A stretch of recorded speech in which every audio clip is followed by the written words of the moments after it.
work. Well, Alberta is pushing back on the Liberal government's firearms law.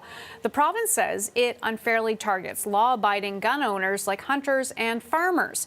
Alberta's Justice Minister announced new measures this afternoon that oppose the federal legislation.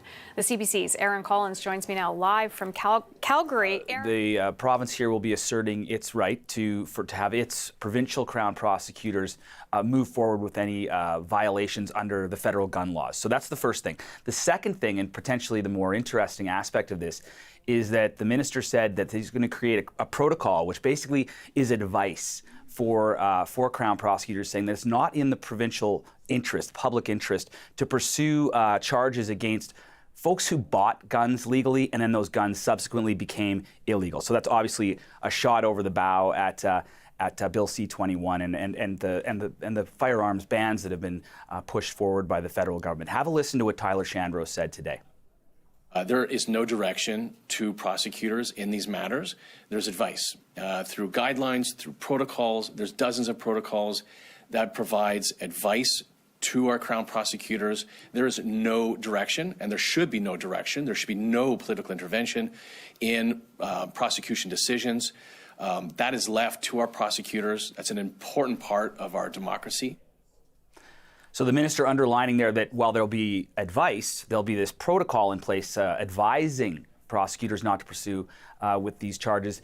They won't be directing them. So perhaps a fine line, some carefully worded advice for prosecutors here, but definitely a change in the state of play as far as firearms in the province. No. Of course, Hannah, all of this made far more compelling by Bill 1 out here in Alberta, the Alberta Sovereignty Within a United Canada Act, which is just waiting to receive royal assent. And of course, that's perhaps a piece of legislation out here that could be used by the province to go against federal laws that they deemed were unconstitutional. Now, Rahim Mohamed is a freelance writer and commentator in Calgary. He's working on his master's at the School of Public Policy at the University of Calgary. Now, he says Alberta's differing approach to gun ownership may present challenges for the RCMP. There's already a plan in place to create an Alberta Provincial Police Force to replace the RCMP in the parts of Alberta where it's still active.